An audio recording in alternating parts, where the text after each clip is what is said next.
कि गजानन जी के इलाज में बहुत खर्चा आए हैं। ठीक बना गया भैया।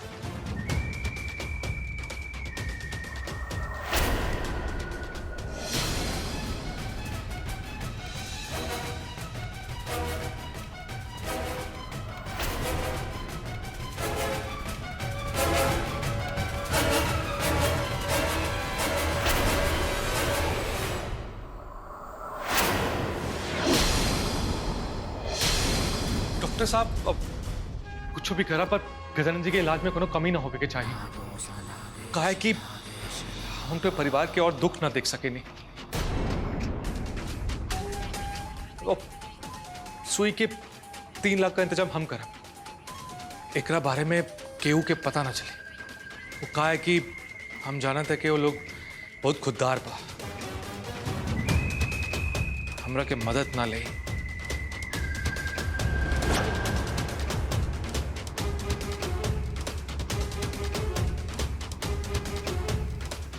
डॉक्टर साहब, गजानन जी के परिवार हमरे परिवार है।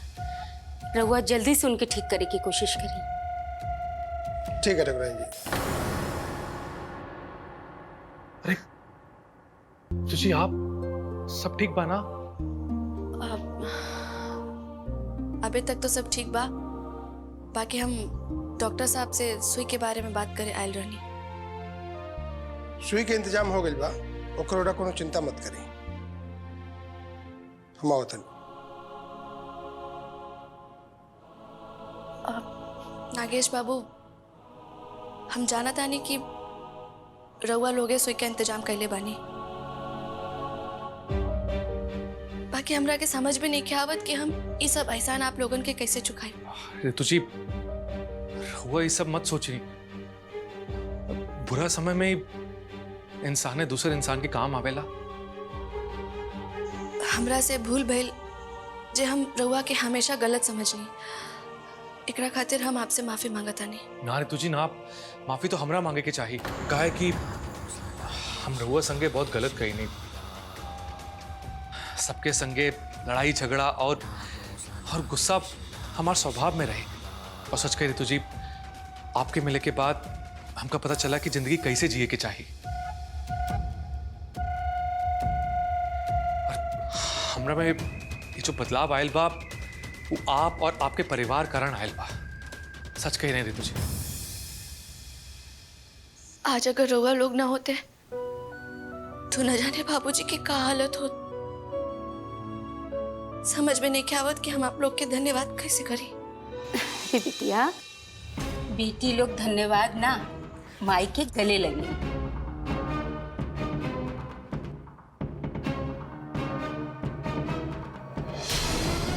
रितु, डॉक्टर साहब बुलाओ तनी। चलो।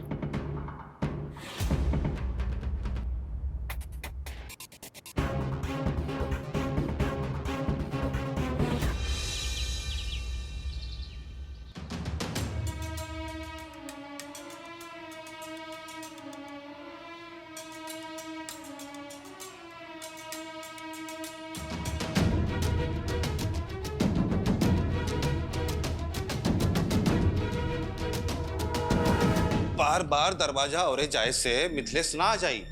वो पहले ठाकुर साहब के यहाँ जाई, फिर थाने जाई। इस सब में ओकरा के समय लागी। हे तुलसी मैया, रउआ से बस ये प्रार्थना बा, सब ठीक कर दिया मैया, सब ठीक हो जाए। बस एक बार चैताली के जेवर मिल जाए, फिर हमारे घर में पहले नियन सब ठीक हो जाए।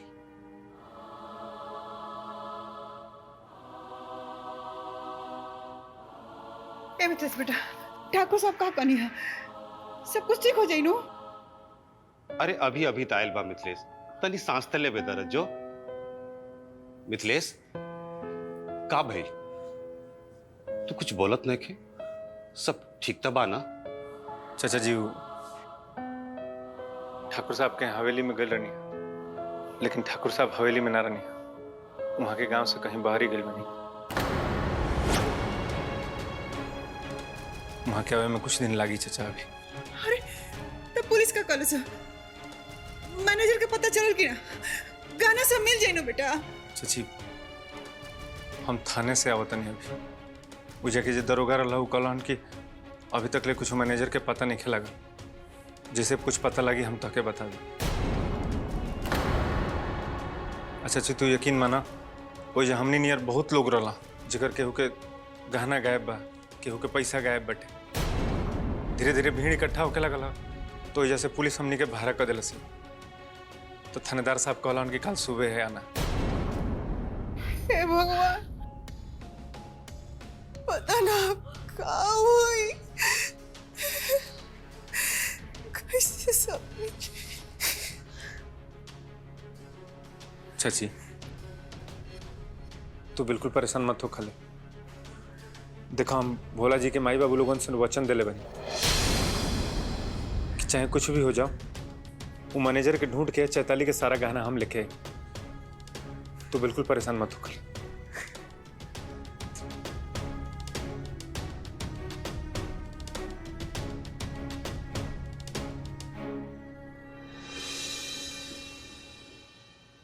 हे भगवान, एगो सुई 3 लाख रुपया के कहां से आई इतना पैसा? हमरा तो कुछ समझ में नहीं किया। हे दुर्गा मैया, कोनो उपाय बतावा। अरे बहना तू काहे चिंता करता रू? हम सुनली है कि नागेश भैया और ठाकुराइन सुई के व्यवस्था कर देले बाड़े। बनवारी, कबले हमनी लोग उ लोगन के एहसान के तले दबल रहा। आखिर हम लोग उन लोगन के लागेली का? चला मान ले वो लोग एक सुई की व्यवस्था कर देना, बाकी फिर दोबारा जरूरत पड़ी तब का फिर हमनी लोग उन लोगन के हाथ फैलाए। अरे ऋतु, उनके बेटा के जेल भेजवाइलस, उनके परिवार की बेइज्जती भई।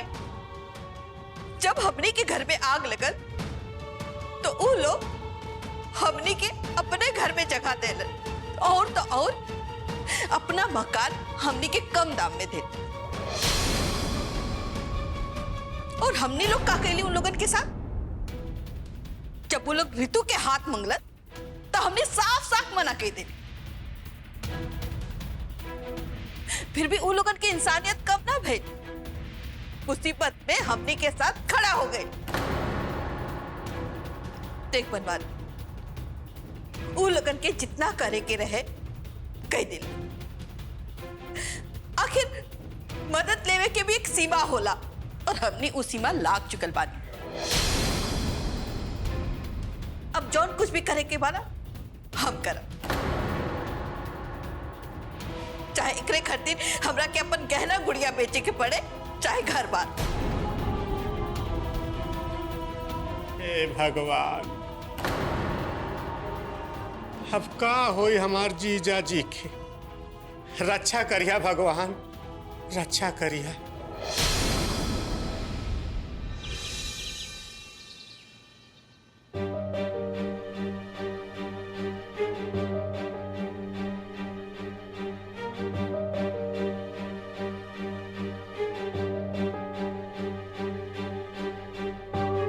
चाचा कई बार ठाकुर साहब के फोन कर देनी, लेकिन ठाकुर साहब के फोन नहीं खेला। कुछ समझ में नहीं क्या चाचा कि केकरा से मदद लिहल जाओ। चाचा हमारा तो ऐसा लगा था कि खुद ब खुद मैनेजर के ढूंढे के पड़ी, ना तो बहुत देर हो जी। चाचा धैर्य रखा मिथिलेश, सब ठीक हो जाए। कल सवेरे हम थाना जाएंगे। चाचा हमरा कैसन कहे लगा था चाचा कि मैनेजर जोन बाटे तो इतना सारा गहना गुड़िया इतना पैसा लेके बहुत दूर ना गई।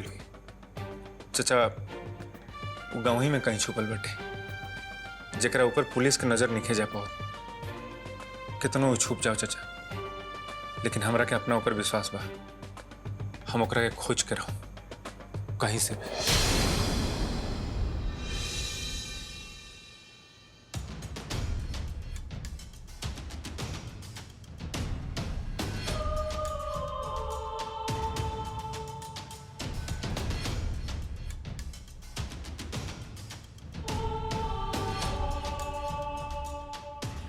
रानी भाई एकदम सही कहा ताड़ी बाबूजी।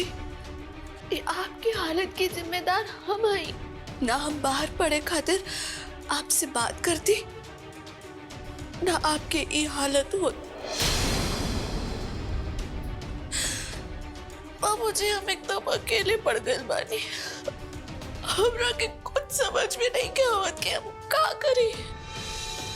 जब कब्बो भी हम मुसीबत में पड़नी रहुआ हमारे सारथी बन के हमरा के पार लगवनी। पर आज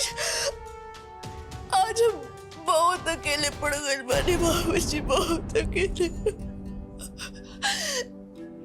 एक बार अपन ऋतु के खातिर आँख खोल दी। एक बार आँख खोली ना बाबूजी।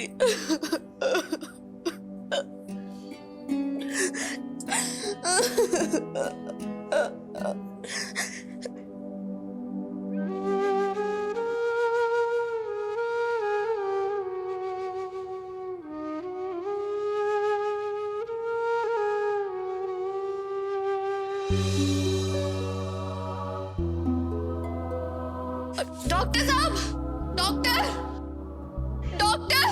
डॉक्टर साहब, अपने बाबूजी के हाथ में हरकत नहीं। ठीक बा, जरूरत नहीं बाहर जाइए, हम देखा देंगे।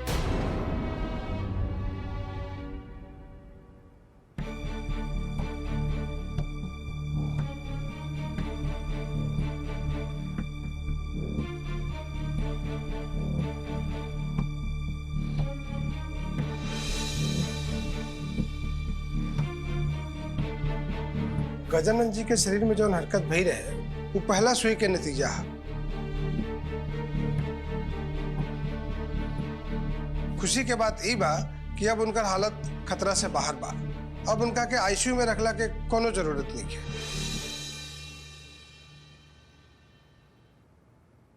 डॉक्टर बाबू तो का हम गजानन जी के घर लेके जा सके नहीं? वो कहा कि हमरा समझ से वो घर में अपन लोग के बीच में जल्दी ठीक हो जाए। और रही बात सुई देवे के, तो आप हर रोज घर आके देवे जाए। आप लगे हाथ उनका हर रोज चेकअप भी हो जाए। जैसे ना आपके इच्छा नगेश भैया। नर्स, गजानन जी के घर जाके तैयारी करा। चला।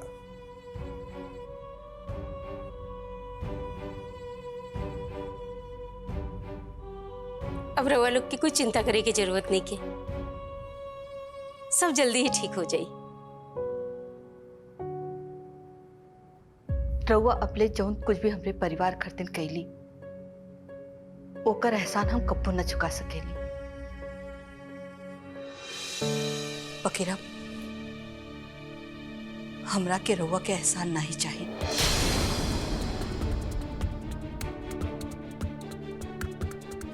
अब जौन कुछ भी करे के होगी ना, हम खुद कर अपना वजह से रउआ लोगन के और तकलीफ ना दे। अरे का कहताड़ू चाचा जी, आप हमार माँ समान बाड़ू। गजानन जी हमार पिताजी के बहुत अच्छे मित्र बाड़न। ये सब एहसान नहीं के, ये तो हमार कर्तव्य बा। मिथिला जी, हम फैसला कर चुकल बानी कि अब जो कुछ भी हुई वो हम खुद करब।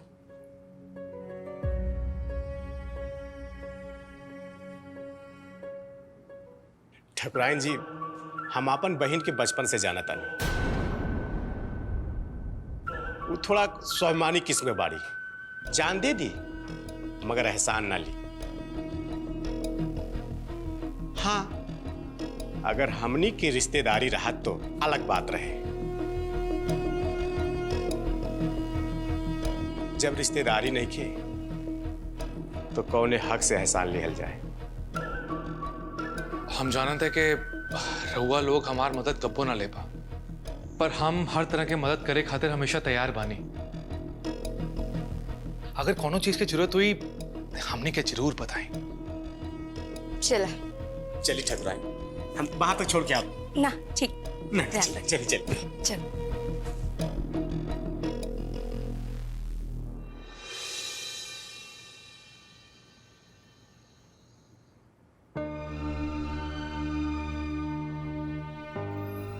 हम तारा से वचन देते कि भोला बाबू के बहन से बियाह हम करब।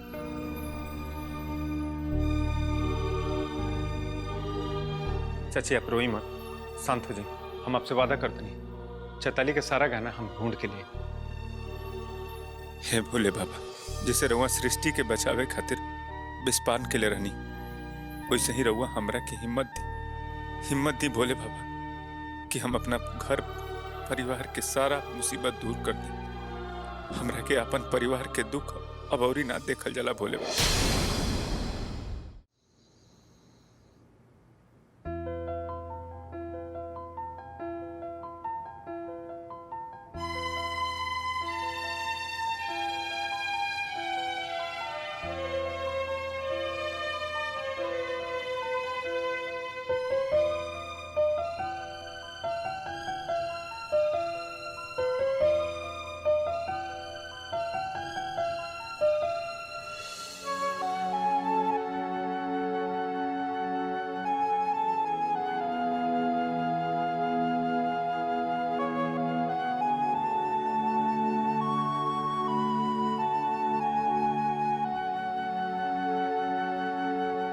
इनकरा के बचावे कर दे।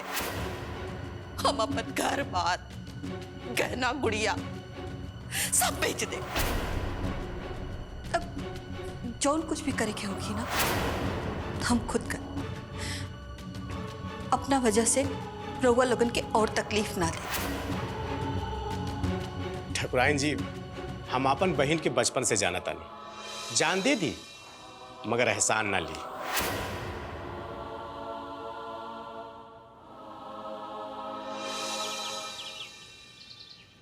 इली ई घर के पेपर पा, एकरा के हमें आज के आज बेचे की बा, और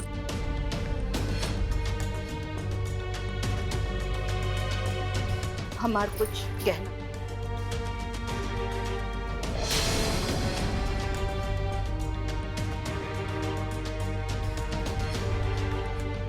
एकरा के हमें आज ही नगद पैसा चाहिए, काहे से कि अपना पति के बचावे खातिर पैसा की जरूरत बा। घर के पेपर तो ठीक बा, 1-2 दिन में सौदा पक्का हो जाएगी। मालती जी, आज शाम तक आपका कैश रुपया देके ये सारा गहना ले जाएगी। ये लीजिए। अच्छा तो हम लोग चला था नहीं, प्रणाम।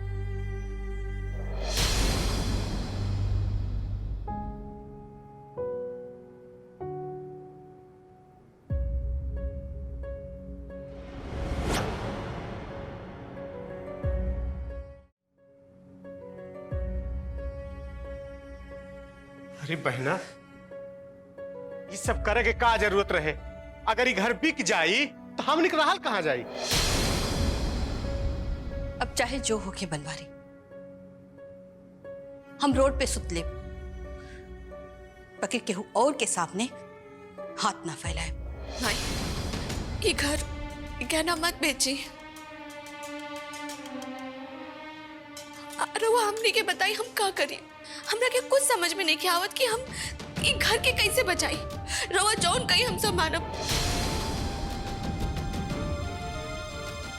तो सच कह रहल बाड़ू, तो घर और गहना बचावे खातिर कुछ भी कर सकेलू। एक काम करा, नागेश से बिया करे खातिर मान जा।